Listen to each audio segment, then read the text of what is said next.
মহাদেব, শ্রাবণ মাসে এই শেষ সোমবার তোমায় পুজো দিচ্ছি মহাদেব। তুমি এবারে আমার অন্নপূর্ণা ভান্ডারটা পাইয়ে দাও মহাদেব। মহাদেব, তোমায় আমি জোড়া দুটো গুজিয়া দেবো মহাদেব। তুমি পাইয়ে দাও মহাদেব। আজ তোমার পরীক্ষা মহাদেব।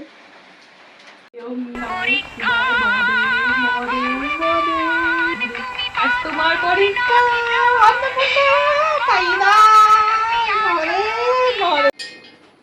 ওমা, পাশের বাড়ি কাকি তো অন্নপূর্ণার ভান্ডার ঢুকে গেছে তো। আরে কি হয়েছে রে ভ্যাঙের মাথা? কই ফোনটা খুলে দেখ তো অন্নপূর্ণা ভান্ডারটা ঢুকছে কিনা। দাঁড়াও, ফোনটা দেখে চেক করি। তোমার মনে হয় টাকাটা ঢুকেনি। হ্যাঁ কপাল, এবারও অন্নপূর্ণা ভান্ডারটা ঢুকলো না। এত করে ভগবানকে ডাকলাম, একটুকুও ঢোকালো না। কি করে হলো? পুজো করলাম, এত কষ্ট করে উপোস করে পুজো দিলাম, দূর দূর। কি একখানে ফর্ম ফিল আপ করে দিয়েছিলি তুই? আর ভালো লাগে না, দেখখানে